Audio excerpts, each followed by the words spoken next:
if the internet is good for one thing, it's good for bringing folks together that may never have come across each other. And your video stumbled into my feed, and I was like, "Who is this brilliant person?" Oh my goodness! So thank you so much for responding to my request, for coming on, and okay, get us together, Joy. Get us together about colonial conservationism, because when I was watching you talk about this, I was like, oh no.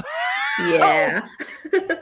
How have I supported this? I mean, it's so intricate. It's really hard to parse it all out. And even like when I was diving into my research and learning more about it, which by the way, I have a lot more to learn still. Even on this, before this, I was like reading up some more things, thinking, oh wow, there's a lot that we still have to discover and learn about when it comes to how conservation really is this big colonial lie. Okay, so wait. Okay. Because you see it's already starting, right? You see it's already starting. All right, are we able to adjust your camera just a bit so that you're... Oh, yes. Like, okay. There we go. Like that? A little more. Okay. No, you were in the center this way. Like this. Yeah. Okay, there we go. Perfect. And then now just nudge it over. Oh, there you go. Perfect. You got it. So, okay. First of all, can you just tell us what even is conservationism? Yes. So conservationism is the practice of restricting large swaths of land in order to protect the wildlife, protect the ecosystem within that tract of land. And a lot of modern conservation is built on a model called fortress conservation, which basically dictates that the best way to protect these tracts of land is to have no people there, no human interference on those tracts of land. Now, in order to maintain this land without any human interference, however, it's required a lot of violence towards indigenous people who, across the globe, have been indigenous stewards of the land. This is, across North America, across Africa, across Asia, etc. So fortress conservation has been heavily scrutinized for the fact that it requires a lot of violence. That's why you'll often see conversations about how NGOs have military guards, or why does this park have a whole militia guarding it?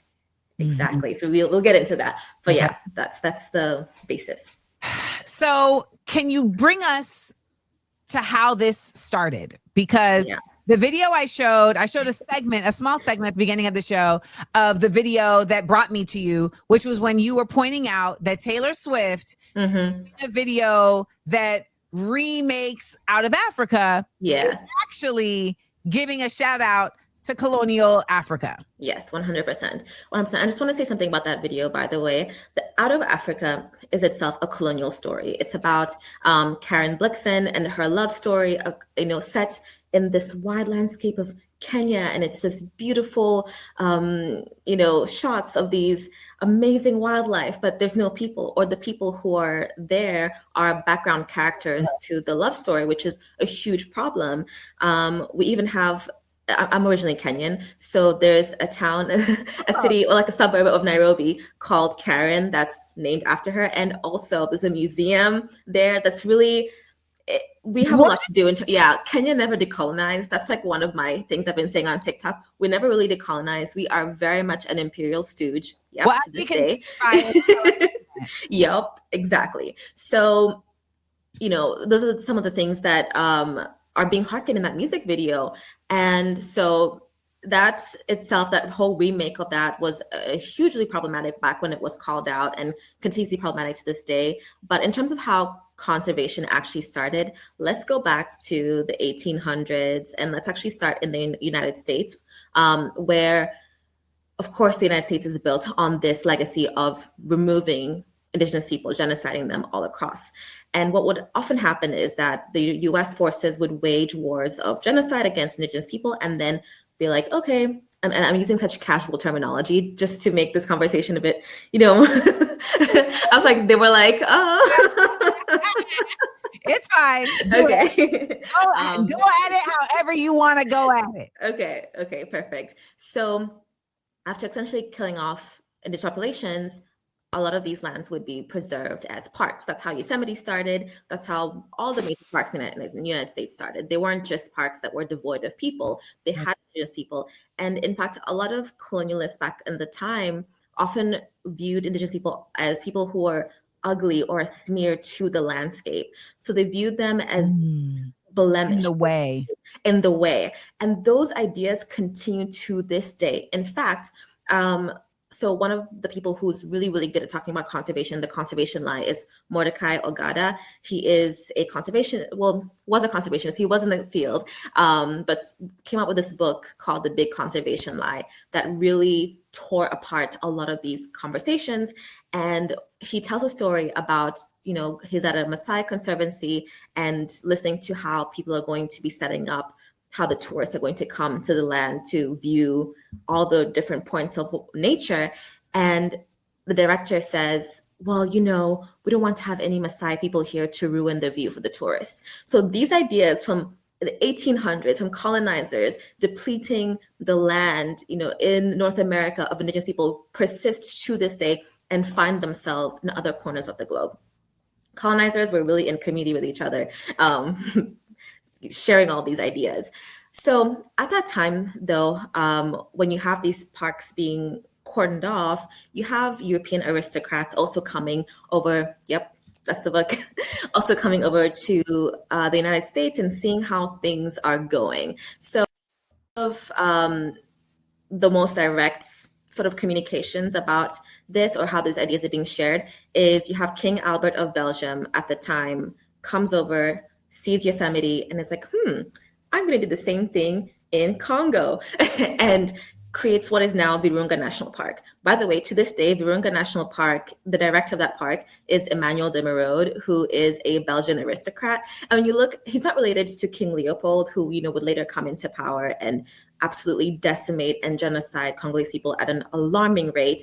But he's still part of an aristocratic heritage. Yeah. And to have somebody of that pedigree overseeing a park in Congo when you are part of the Belgian aristocracy, it's wicked, it's cruel, it's evil, it's all these things. Anyway, so you have these European colonizers also coming and seeing things, how things are being done in the United States, replicating them in their African colonies.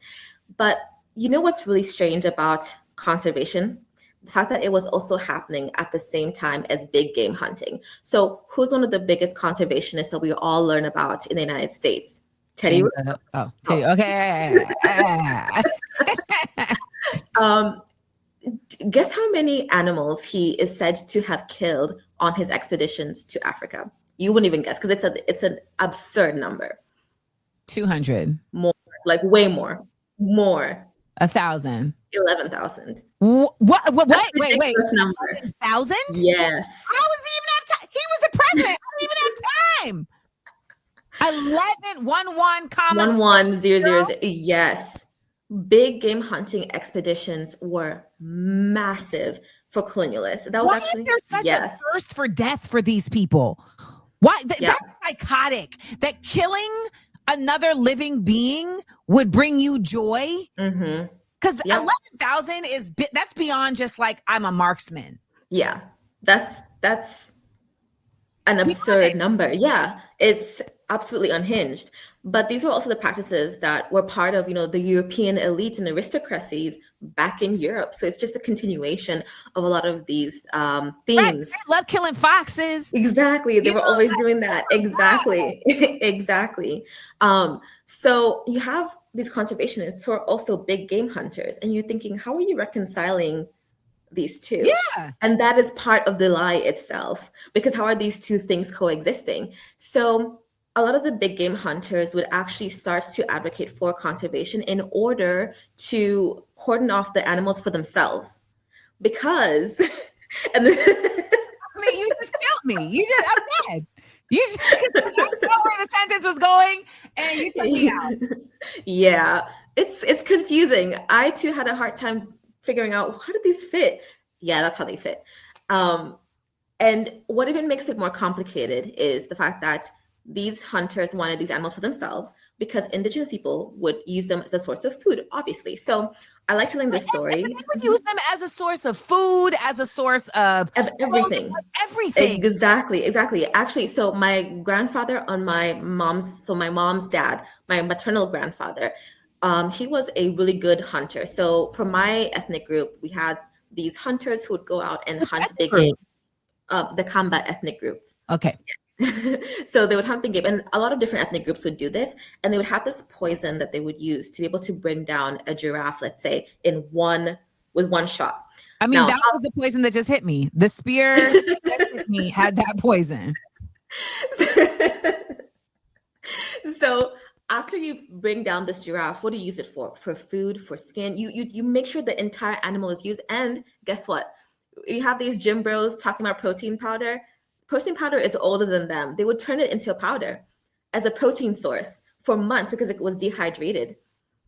So they would use that and use it. And because of how long-term the use was, it was very sustainable. You had no issues with giraffes being out hunted because it was sustainably done. You kill one giraffe, you use it for months, and then you go and find another one.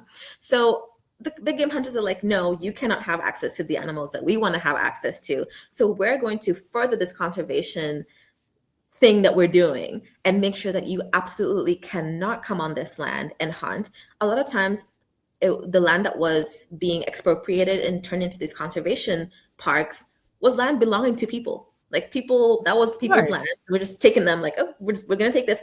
And if you dare come here and hunt the game that we want to hunt, we're going to call you a poacher, and it's on site. So do poachers exist in the way that people think of like, oh, you're coming here and you're killing animals illegally? Yes. Rhino horns being sold. Tusks, exactly. Yeah. But there's also another side to poaching in which indigenous people hunting wild game is also deemed as poaching, which is why a lot of these parks will have these militarized guards. And a lot of times they kill innocent people who are simply just there grazing their cattle, sometimes just collecting firewood, etc. It's also a way to police how indigenous people can access land that was once theirs and really should be theirs. Because I always tell people this, that it was European colonialism that introduced the idea of privately owned land. We didn't have privately owned land in a lot of African societies. It was communally owned. So, yeah. Can you also speak to, well, first of all, let me just say, I also feel that there's a certain sick thing that they have about like killing the animals of indigenous people, right? Mm-hmm. Like it's like an extension of being able to kill indigenous people. It's like this innate desire of just ruining, right? Yes. And we see that even now in how there's this innate desire to just ruin the planet altogether, right? Mm-hmm. Like, who cares what happens as long as we feel good for these next 20 years type behavior. Exactly. Or like even how colonialists would kill the bison in order to starve indigenous populations in the United States. Exactly. Yeah. It's that same logic. So one of the things in your video that just really like it just completely flipped my mind in a way that, sometimes, you need to hear something and you need to research it, et cetera, et cetera. But the minute you said it, I was like, oh my gosh. And it was when you said, the colonialists were the ones who presented this idea that humans should not interact with wildlife, that we are disturbing wildlife. Yes. But we've been stewards. Yes. It's a projection of what colonizers were doing at the time. One of the things about how history is taught is that it's taught in silos, so you don't see it as a full picture. At the time that, the 1800s, the early 1900s, that is a period of intense industrialization in Europe. What are they doing in order to fuel their industries? They're cutting down wood. They're ruining entire ecosystems for industry, which is part of why colonialism was such a benefit for them, because they were like, oh my God, land that we haven't yet tapped into. Let's go and run and take their resources to fuel our industries. So one aspect of conservation was a projection of the idea that no, all human beings are bad for the environment because we've destroyed ours. We've destroyed ours in Europe. We've destroyed ours in all the other places that we've had colonies. Let's now plunder, because colonization happened in different phases in different areas, et cetera. Yeah. So that's number one. It was 100% a projection of the idea that we've destroyed ours, so you're going to destroy yours as well. Yeah. In addition to that, a lot of these conservation parks have, guess what? Minerals on them. So how convenient that you're going to separate this land and extract this land and say that nobody indigenous can have access to it when it has minerals on it that you can then later on mine. In fact, there's been a lot of mining that's taken place on these conservancies, which is interesting if we're going to be talking about environmental awareness. So yeah, there's a lot going on there. But I see often this rhetoric that like there shouldn't be human interaction with animals. You got to keep them wild, etc. And I think there's something very different than domesticating an animal and there being an interaction with humans and animals, right? Yeah. So when I was watching your video and you were talking about how they really created this mindset that like there should not be a human interaction with animals because animals are over there and humans are over here. And you were like, but we were stewards of the land. Like we had to care for animals, you know, it like that was so eye-opening for me because I've always felt that way naturally. Like I've always felt like it was my responsibility if I see an animal that's harmed to help it. Now we live in this weird world where people will like videotape things and not like need to help the animal. But you also watch a lot of these documentaries where you're like, that animal is in danger, not because of its environment, not because of its natural environment, but because of possibly human disruption. So therefore, you need to help. Yeah. So this is kind of complicated because a lot of the indigenous stewards of the land would be one with nature in the sense of, you know, being deeply connected to nature, understanding how animals are protecting the ecosystem, both working together to protect ecosystems in a multitude of ways. But there's a sharp difference in how indigenous people would take care of animals and the land versus how a lot of white Europeans, white Americans, white Westerners see animals as this thing to intervene on behalf of. Like there's reports of on many national parks in Kenya that some of the guards treating zebras after being attacked by lions. And it's like, okay, well, that's interesting. Part of the ecosystem, as cruel as it is, requires that this animal feeds on this other animal for this thing. And it's interesting that this is being done in a setting in which colonialism and all its plunder has made it impossible for human beings to receive that kind of care, but you're providing it to these animals. It's a weird thing. Or how there's this report or the story of somebody in Gaza talking about how they had this dog that they had been filming with them throughout all the entire genocide. And this NGO reaches out and it's like, we want to take your dog out. It's like, what? Like them and the dog living in this tent. And exactly. We're trying to save the dog. And save the dog, but not the person.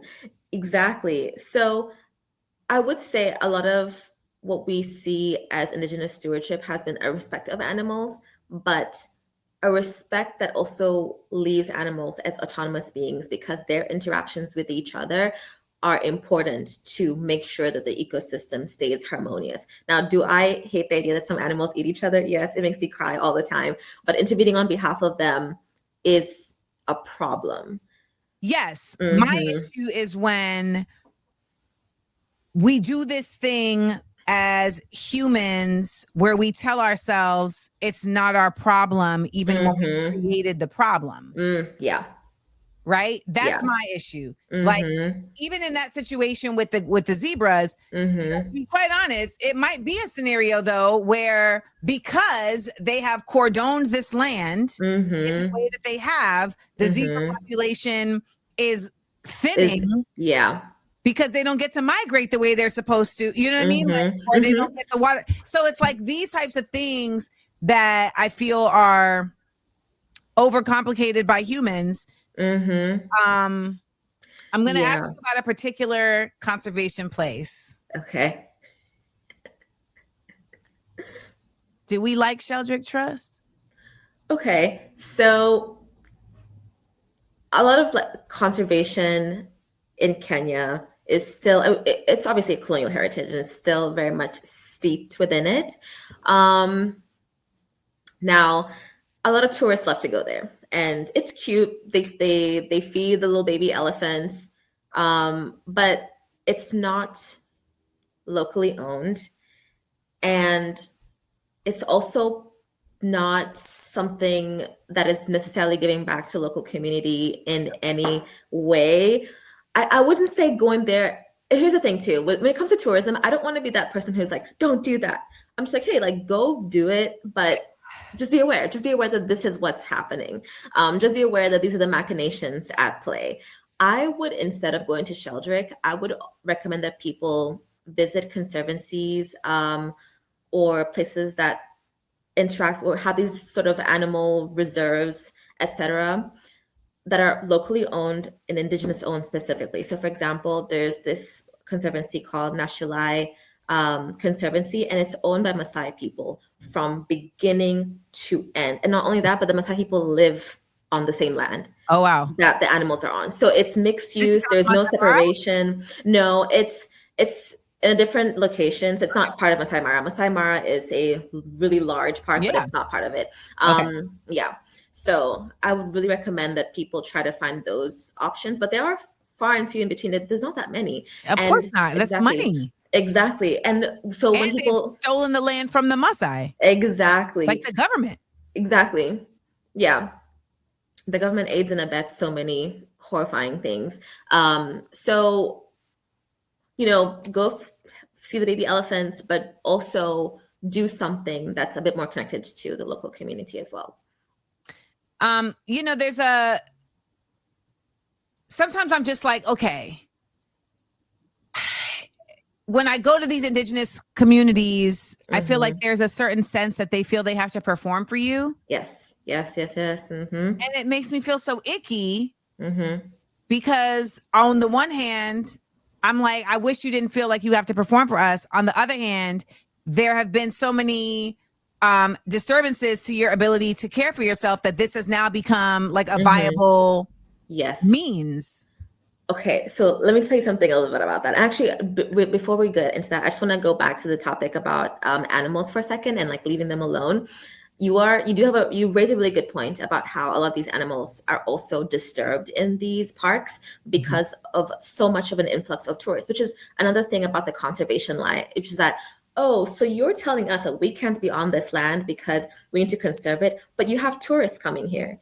You like the Marriott building that new lodge. Exactly. They're all, exactly. So that doesn't make any sense, which is, So I was on safari on the Masai Mara, and we pulled up and there was like 5 trucks all lined up watching these lions. Now, mind y'all, the lions are so used to you. They're like, yeah. But there was a particular truck that was full of a group of Jewish folks from New York specifically. And they were just yelling so loud at the animals. And I was like, can y'all stop? Because it's already enough that we're here with these trucks that are emitting these emissions that are making all of this noise, etc. Like even the vibrations on the ground affect the way that the elephants interact with each other because they use vibrations and sonar. So like we're already doing that, but y'all are here. Then there was another truck with some folks from Italy smoking. Wow. So, and somehow that is acceptable, but indigenous people living on the land is not. How does that make sense? Exactly. Yep. Yeah, that is. So I'm glad that you raised that point about the animals themselves also now acting out of sorts because they're being disturbed, or even how a lot of these trucks will get in the way of the wildebeest as they're crossing, as they make their yearly migration. And it's like, get out the way. Get out the way. Yeah. So when it comes to the performance, I'll tell you about this scheme that's become really well known as one of the most popular community-based tourism schemes. So I talk about community-based tourism as a solution to mass tourism, but it has to be very, very, like you have to do your research to figure out where these community-based tourism projects are actually coming from, which is also part of why it takes me so long sometimes to just put out a video or something. Because I'm like, wait, let me go and research that again because I don't know. So a scheme that's really popular. We appreciate that. Thank you. Yes, of course. So a scheme that's really widely done is you'll have like these foreign investors who will come and say, "Hey, Maasai community in part of Kenya, why? We're gonna create a tourism project here, and we want your land, and we'll give you money for your land. Sign this contract. We'll have the land for like let's say 50 years, and guess what? We're going to take your livestock, which is how, a lot of Maasai wealth is in their livestock. We're going to take your livestock so you won't have access to that. But we're going to bring you jobs. We're going to bring you jobs in the form of, you being here for the tourists. You can make your little beads. You can dance for the tourists. So when you see that dancing for the tourists, it's part of the scheme. Yeah. And because of colonial dispossession and then the shower. Yeah, it's bad. Tourism is like it's horrifying. Yeah. You danced for us, Joy. Yeah. Yeah. Probably because they're part of this generational scheme where maybe their forefathers sold that tract of land, and then these are like 50-year land leases or land deals, etc. That they're also very opaque, mind you. So like getting out of these deals is very hard. And so yeah, you'll find that this is what's being done. It's this really unequal trade, but they'll get money, they'll get something. It just won't be what that tourism project is making off of tourists. That tourism project will charge tourists hundreds of dollars per head to come into this, and then they'll give the Maasai community a fraction of a fraction of a fraction of a fraction of that. Yeah. And they're living in, I ain't gonna lie to you. I was like, I don't think they really live in here. Yeah. A lot of them don't actually live there. In fact, it's part, this is going to be horrifying, but when a lot of these parks are created or these conservation spaces are created, sometimes Indigenous people are allowed to stay there as part of the flora and fauna, as part of the attraction. So, oh, look, an Indigenous person. Oh my God. It's the same as, oh, look, a zebra. Yeah. Which is also part of what makes a tourist gaze so inherently colonial, because you reduce people to wildlife. Even outside of this conservation model, anywhere you go with Western tourists viewing non-Western people living their lives, it's like you're on a game park. Wherever I told y'all she was going to ruin our day. I told y'all. I went to a hotel that looks over a game park in Nairobi. Oh, where was it? I went to a restaurant. I didn't stay at the hotel. I went to a restaurant in a hotel that looks over a game park in Nairobi. And now I just feel like all I did was just contribute to colonialism. Well, there's really, it's hard to find a way out of it. Yeah. Because now I gotta be like, hold on. I do support Kenyan high schoolers every year. I pay for their tuition for the past 3 years. From the Bristol school. They're in an undocumented settlement. Not the major big one, but another one. So I just had to remind myself, you're not completely lost in the South. Yes. And also so much is colonial that it's hard to get out of it. It is. It's hard. Yeah. So it's like, how do you go? And this lends to the work that you do, because I know you also like plan these trips. So it's like, how do you go and not, I don't think there's any version of going to any of these places and not contributing. Like even when you go to Cuba, people are like, okay, try your best to like stay at a Cuban's home, so that you're not giving to a hotel, et cetera, et cetera. And that is the best you can do. However, they literally have different money that they give like tourists than they give the actual Cuban people. And so that messes up. Like it's so, they've really been very effective. It's very effective. And even so, I'm planning a trip to Ghana in December, and some countries are more, you can find more options better in some countries than others. I will say, like, if you're going to Kenya, for example, finding locally owned establishments is going to be a pain. Oh my goodness. Same in Ghana as well. So many establishments are just not locally owned, or they are, and this is the thing, they're locally owned, but it's a corporation that's like a subsidiary of a larger European group. Of course. They're like, okay.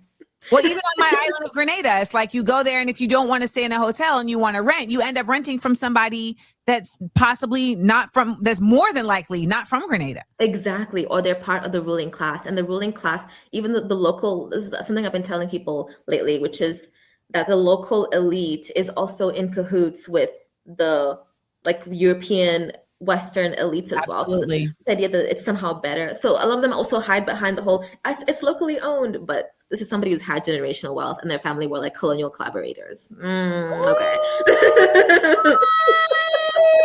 Ooh, like with one of them darts.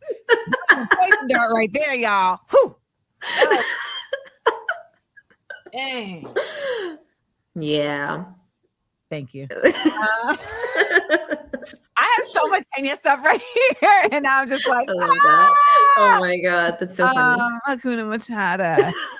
I'm dead. So, how do you So you all get your questions ready and address them to Ms. Malonza. Drop them in the chat. So, how can people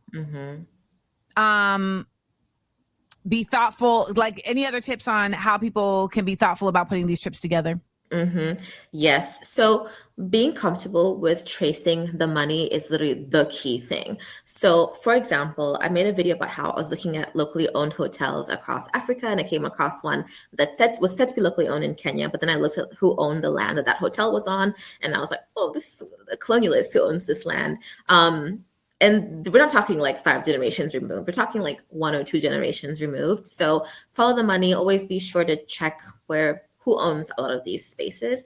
Also getting creative. So for example, a lot of times in certain countries, you're not going to find traditional hotels that are locally owned, but you can find apartment buildings that maybe it's like family owned, and that family it's not the part of the ruling class. They're just a family that has been able to pull up resources and starting, enterprises like that. I also want to say there's a nuance with Airbnb. I very much am against Airbnb because of its ties to gentrification, and also because it does allow people to book and to have Airbnbs on stolen land in Palestine. Okay. Yeah, the West Bank. Yeah. Where's Joe going? And she got there. Yeah. Big deal, all that. Unfortunately, and this is where, golden handcuffs or whatever the analogy is that a lot of times small mom and pop B&Bs will list on Airbnb because they have that discoverability feature. And just like, oh, okay. So I like to do this. If I find something on Airbnb, I'll just reach out to them on Instagram and be like, hey, can I just book directly with you? And that way also the fees aren't taken off. You can just pay them directly and they just get the full amount instead of all the fees on the back end. So that's another way. There's so many different things that y'all can do. In fact, follow me at joy.malonza. That's the good way to stay, connected. All right. So we got some questions. Yes. Hold on. Let's see. Okay. So D. Williams asks, Ms. Malonza, how do you feel about celebrities like Khalees coming over and buying swaths of land and promoting moving to Kenya via her socials? It's a great question. Yeah. I know that there's that tension with this idea that when Black people are doing something that we've criticized white Westerners for doing, that it's somehow different. But Khalees is using a lot of the same systems, the same machinations, her ability to even be able to buy that amount of land. Also, anytime you're dealing in land purchases in a lot of African countries, it's really important to think about where that land is coming from. A lot of it is taken from people or unlawfully dispossessed. Like even we're talking about the Hilton, the Marriott hotel that is underway on the Mara. That's De Niro, right? Pardon? That's Robert De Niro that's doing that, right? Or there's somebody. Is it Robert De Niro? I can never remember. I'm actually not sure if he's tied to it. Probably, honestly, because a lot of celebrities end up being tied to a lot of these projects. But looking at where the land is actually coming from in order to get that new hotel built, there's a lot of lack of transparency. It's very opaque. And part of that is because of the amount of corporate state capture and lack of regulations. A lot of African countries are where capitalism is at its most perfect. All the things that Republicans in the United States want for the United States is already happening in Africa. So making sure to just look through that is really important. And what do you mean? All the things which part? When you said that the things that Republicans want in the United States is already happening in Africa? Yeah. So deregulation, lack of public goods, infrastructure, things like that. So many things are privatized, which is part of why when thinking about, land use and who's able to buy certain tracts of land in certain countries, that's where those conversations come in, because there's really no regulations at all. Anybody can literally do anything. And as long as you have the money, you've got it. There's really no way to go up against a lot of these forces. So something like Khalees coming in with her social capital, her capital, Yeah. who are you going to complain against? So she's definitely buying into the same systems that have harmed people, but framing it as like, Is there a version? Because I saw someone in the chat say, well, I enjoy seeing her reclaiming land that was rightfully ours. Right. So is there a version of this that you feel can be done ethically? So this idea that a Black person can reclaim land on behalf of other Black people when there's no tie to their histories necessarily, especially when that Black person might not be doing the things with that land that are actually beneficial to the local community, is a little bit strange to me, because again, we're talking about, systems of disenfranchisement, exploitation, etc. If Khalees is doing things, which I haven't seen yet, but maybe I'm mistaken. So if she's doing things that are very, very community-driven, community-based, that is one thing. But creating more enterprises with these actions and these business deals, it's just the same thing over and over again. It's the same thing that we're talking about, just that now a Black person is doing it. So one thing I would say is, like, if you're not empowering the people who are already there with more than just jobs, because we love to say we're giving people jobs, and that means that you're still their boss, right? Still their boss, exactly. So if you're not empowering the other people there to be able to care for themselves, to be able to get outside of the system that you actually use to get there, then I feel like you're just perpetuating, right? So like that's something that I've had to be like super conscious of. For a moment, I was thinking of, I wanted to move to Belize. And I remember the trip that I was going there to actually like look for land. I was standing at the airport waiting for my ride, and this woman who worked at the airport was sitting there, and I just like started chit-chatting with her, and she was like, so what brings you to Belize? And I was like, oh, I'm looking for land. And she said, oh, really? And me being Amanda, my empath, I'm like, oh, there's depth to this. Okay.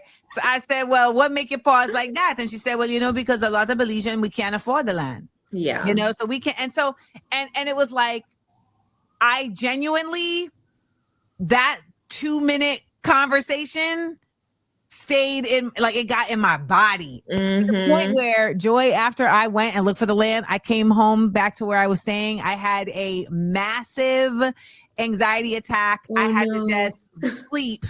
And then I woke up and said, okay, so you're going to have to go to Grenada where you're actually from.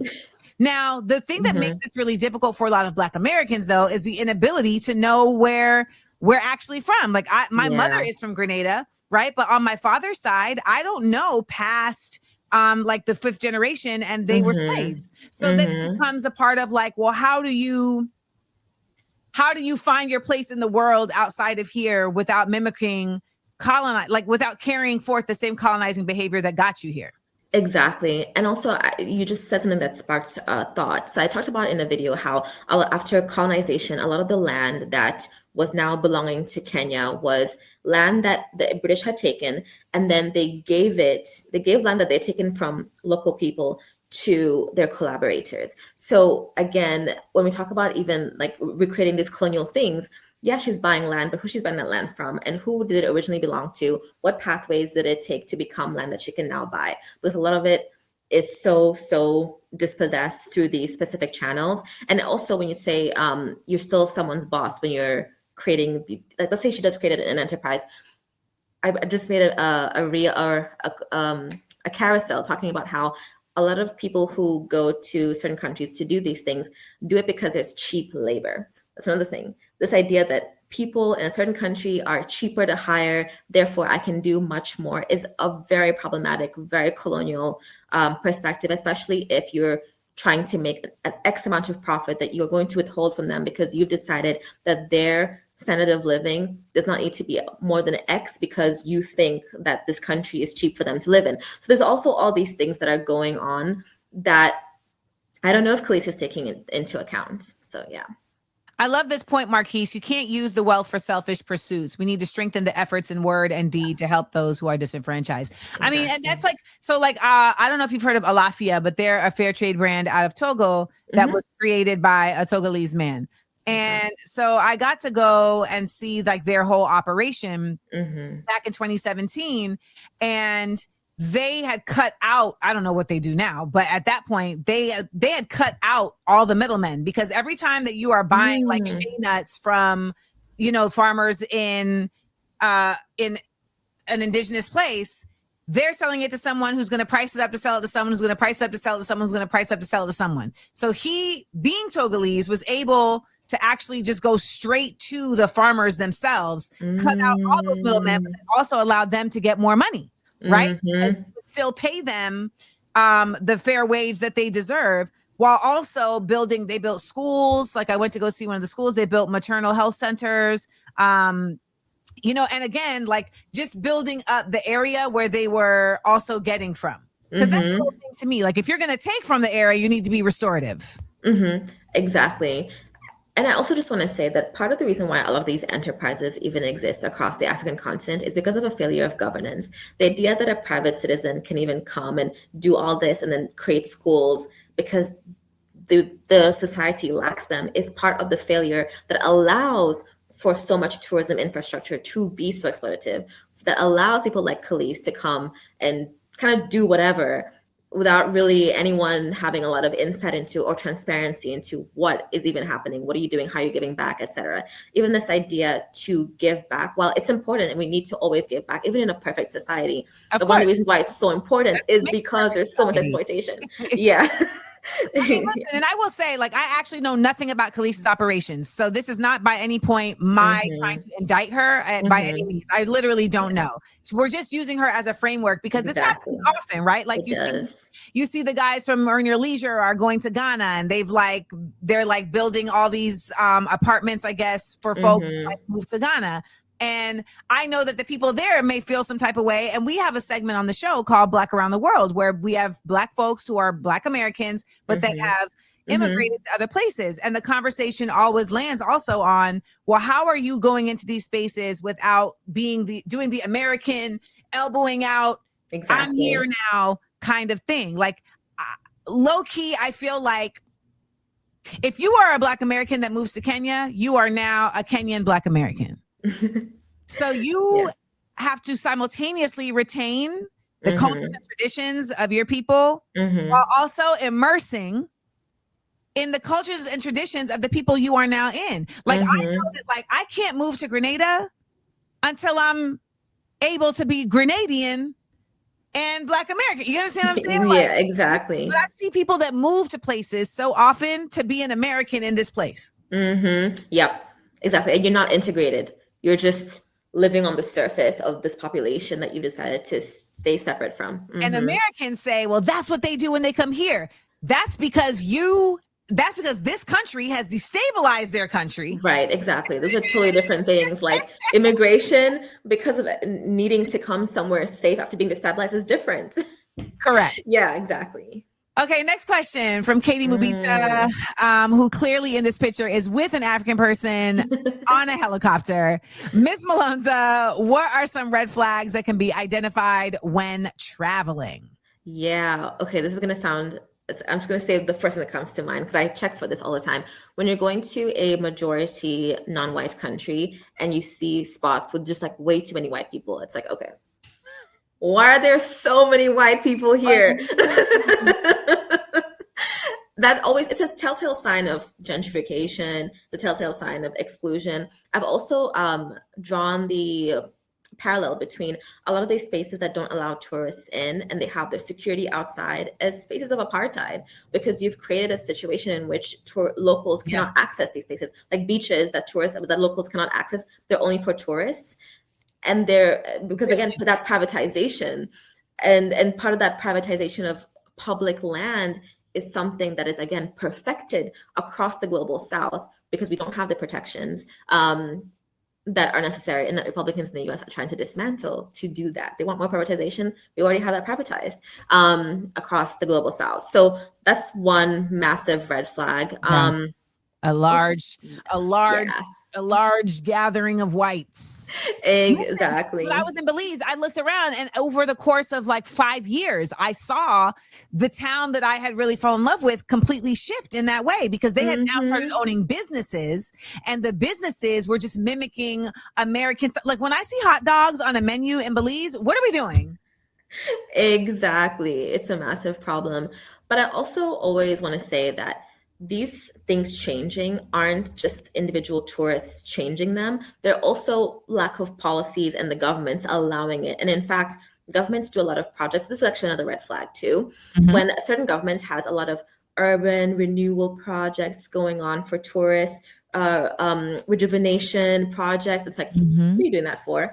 Because it's always going alongside with gentrification and also dispossession of people's lands. People are being pushed out. People are even being incarcerated, like in El Salvador. You know, we were talking about in the chat, people are talking about the beaches, you know, in Puerto Rico, the beaches in Jamaica, the beaches in Hawaii, like, you know, spaces that have now been cordoned off for like private property, and, you know, even the waters. Even the waters. And you're just, I know that as a tourist, when you go to these places, these are not highlighted for you. So one of the things I will say to you all is that you can't be an accidental tourist. Like you have to actually be an intentional tourist. And that requires a certain level of effort that doesn't have to cost you money. It just is going to cost you time, right? Like you're going to have to be mindful. One thing that I love about my island, about Grenada, is that Grenada does not have any of those limitations on our beaches. Like all of the beaches, if you can get to the beach, then you could go on the beach, right? Like they may have, there's like Sandals, for instance, has taken up the whole beach. And so like you can't get to it unless you get to it by boat. But if you get to it by boat, then you've gotten to it.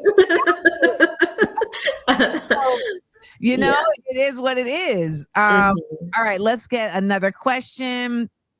Okay, so Fatima says, Miss Malonza, what do you think tourism would look like if it were designed by, Fatima always got good questions. If it were designed entirely by local communities, not global investors? Okay, first of all, I love that, Fatima, you mentioned global investors, because that is a group that is often left out of these tourism conversations. A lot of times we scapegoat individual tourists, and as much as individual tourists are annoying and like, yeah, you need to be more mindful, you're also picking from what's been made available to you by the tourism industry that is really being moved around by these global investors.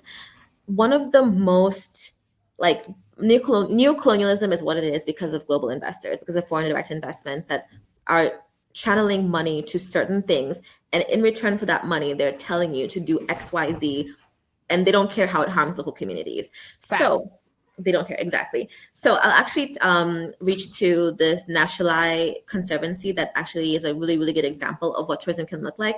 On their website, when you go there, it says you cannot come here whenever you want to. There are specific seasons and pockets in which tourists are allowed, and you got to plan ahead. You have to plan ahead. So National Conservancy. Where is National Conservancy? Oh, it's in Kenya. It's in Kenya. Yeah. So, I mean, they say it nicely. They don't say you cannot come here when you want to, but like that's the gist of it. That's the gist of it. It's like there's a very systematized way that they accept tourists, and they're not always accepting tourists. That's number one. It wouldn't be something that is allowing for people to just come in flux. And then obviously looking at local ownership of different aspects, you know, different enterprises that would exist. I think also environmental protections, of course, simply because when we look at how local communities are tied to their environments, they're very deeply aware of what's good for the environment, what's not, and what Yes. kind of enterprises are disruptive to that. So we would have definitely way more green ecosystems, not the fake green ecosystems like what's his name? Leonardo DiCaprio opening up this eco Please. hotel in Israel. And it's like, okay, Please. what are we doing? No, What are we it's so real. doing? Like, so in Grenada, in St. David's, there was a salt pond, and it was like a marsh salt pond that had mangrove trees. And this salt pond was there my entire growing up. I would go to Lassagess Beach, and then we would go through this little like little forest, and then you go to the salt pond. Well, then these developers decided we're going to build hotels here, and they completely got rid of the salt pond in its original state. It's still there to a certain extent, but now it's like Disney-fied. You know what I mean? Where it's been coiffed and curated and manicured. And you know, now we have hurricane seasons that are really much longer and much weirder. And I'm really concerned at how these two hotels that they've built over here are going to manage not having the mangrove to protect them. And listen, the Grenadians were like, "Don't do it," but it got done. Exactly. We would, in fact, you know, tourism drives so much pollution, so much environmental degradation. Imagine how much of a reversal we could do to climate change if tourism enterprises were locally owned and indigenous owned. Just like what you described. I mean, that's something that so we actually had the head of marketing for Grenada Border Tourism on the show a few weeks ago, my good friend Tonya. And I'm so glad to see that she has found her way to such a top position there, because for so long they've had like people who aren't from the island. And though it will be people that are from the islands, they're not from the island. And any Caribbean person knows, like any person from Africa knows, each space is different, right? Like even though the lines in Africa were drawn by colonialists, every climate is different, every location is different, and on the islands it's the same. Like Grenada is not like Dominica, which is not like Barbados, which is not like Tobago. Like it's just not. And so, you know, Tonya comes from the country, like farming, and so like she's looking at Grenada through the eyes of an indigenous person, right? Like that's how she's looking at tourism. And hearing the ideas and the way that they're approaching tourism now compared to like, you know, years back is really refreshing, because it's centering the people, right? Instead of it being about like a boat race and the regatta, about the builders. Exactly. I love that. You know, the native people who are building. So just, you know, as we're talking, it's just like bringing me pride from my island. That's amazing. I love that. So how do, hold on one second. We have, okay, this is one more question for you. Oh no, I think I lost it. Someone was asking about the green movement. Is that a real green movement? Hold on. Let me see if I can find the question again. You got, because I had put it on the side and now I can't find it. If anybody remembers that question, who wrote that question, write it again. Okay. So do you live in Kenya now? No, I'm in the United States. I'm in New York. I don't want to say United States. I live in Brooklyn. I was going to say, because you're very what's going on here. And I just be like, whenever people are up like that, I'm like, don't do that to yourself. Yeah. Ignore us. All right. I can't find that question, but I think this is a good question to end on. Ms. Malonza, how do we dismantle the ruling class when they've disguised domination as preservation, whether it's land, culture, or power? That's the kind of question that gets people on the list. But I'm already on it. Yeah, it's like, wait, I think I'm already on that list too. It's too late. You see, that's what they do in Palestine. They're like, oh, yup. Joy Malonza. Exactly. Well, you know, actually, I'm going to say this. Rhetoric is really, really important. Empires have been built on rhetoric and mythologies. In fact, the reason why we're here today is because of the mythology surrounding conservation. So first to dismantling anything is ripping apart the mythology first and foremost, and really shining a light on the real stories beneath them. And I'm actually going to give an example, a controversial one, because people have been wanting me to talk about Jane Goodall, because I mentioned her in a video, and I was like, Jane Goodall, I'm coming for you. And people were like, what do you mean? No, because I put up a Jane Goodall video on my Patreon, and people were like, do not shine a light on her. She is a Zionist, and she has taken indigenous land. And I was like, yeah. He is a Zionist, and talking about what is it? She was at a panel in Israel talking about environmental conservation. It's like that's completely oxymoronic. That's very oxymoronic. How much emissions is its aggression on Gaza emitting right now, and the West Bank as well, and its aggressions everywhere else, because it does a lot of international military actions as well. But so when it comes to people like Jane Goodall and how they're lauded in the media after their passing, or even just before their passing, and the narrative and the mythology that comes to people like this, and not looking into the actual history. So now that we know that conservation work and conservationism has this colonial heritage, looking deeper into their stories and looking back at what we've been told and seeing, wait a minute, does this make sense? So a couple of questions I would ask is, does it make sense that a young British woman would be able to come to Kenya before independence and work under a paleontologist or a paleo archaeologist, Louis Leakey, who was the person that eventually, like, he's responsible almost for her legacy. He's the person that really put her on. Well, can we also add that she had zero experience? Exactly. She had zero credentials. She just always wanted to come to Africa to work with the chimps. That was her dream. So she's able to come, and she's sent to Tanzania at the time, Gombe, which was already a national park that had been already taken from indigenous people. And there's this mythos of her being in the wilderness, working with these chimps. It's like, okay, the only reason why she's in the wilderness by herself is because you remove the people who were there before. Number two, so she's able to notice that chimps use these tools. Okay, but indigenous people were already living there with those animals. Are you sure she's the first person to notice that? Are you sure? Are you positive? These stories of discovery, this idea that Africa is a place to be discovered by Europeans and talked about, when you remove people from the land to create these conservation parks and you bring Europeans to discover things, what narratives are we telling? We're not dismantling anything without unpacking these narratives first. So that's really the goal. And that's what my content is about. It's about, like, let's look at this again and unpack what we're actually discussing here. Do you know anything about the bonobos in Congo? Oh, this is actually kind of embarrassing. Not embarrassing, but my dad used to work in conservation work. And so me saying I actually don't know that much would be like, oh my God, this is a disgrace, because I should know. I can ask him, but yeah.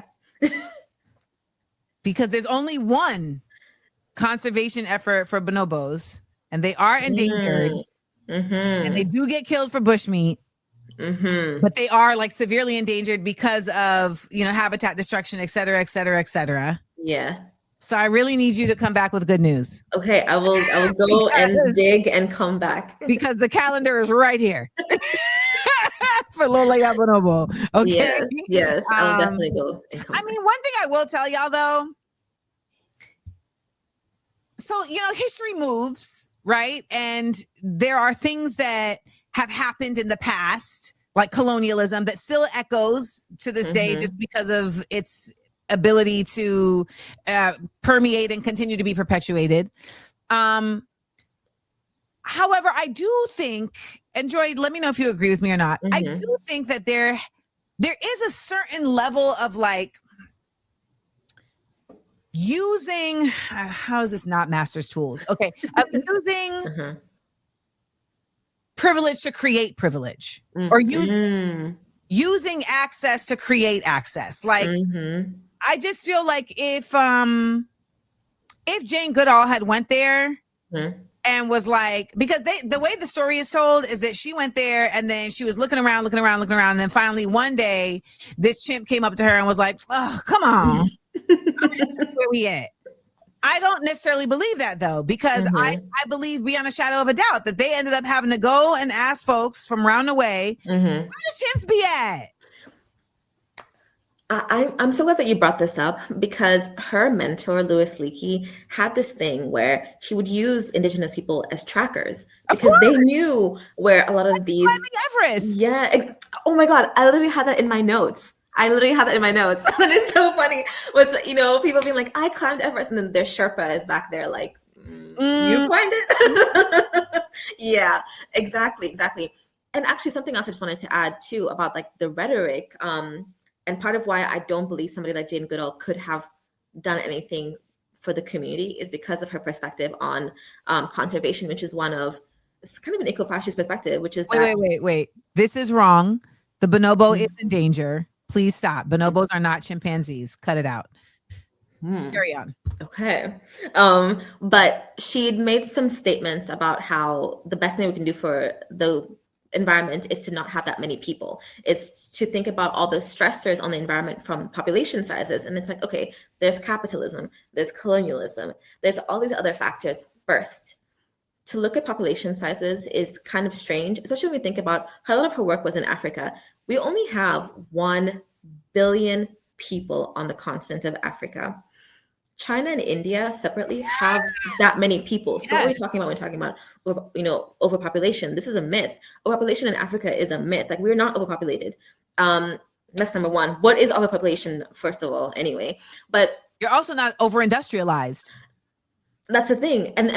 And so when we think about these conversations that are being had about, okay, we need less people, and then you look at Fortress conservation model of conservation, and you're like, they're going hand in hand. That's why you think that, because the indigenous people were always in the backdrop of your work. You never brought them to the forefront. So how could you have done anything, for truly uplifting local communities that in your view were probably just in the way? And we have to remember these people were working under colonial administrations, under colonial rule. They had the privilege of colonial rule backing them, funding everything that they were doing, making sure that they're the ones who had the access to tell these stories, that indigenous people were sitting there like, we already knew this though. So you didn't discover this. We've been known. But yeah. I really appreciate you. There's people in here who are like, I've never heard of this. Like, people have never heard the term ecofascism. I had never heard the term ecofascism until you, Joy Malonza. So, am I pronouncing it right? I feel like I'm not. Yeah. No, you've been pronouncing it perfectly. Okay. Yes.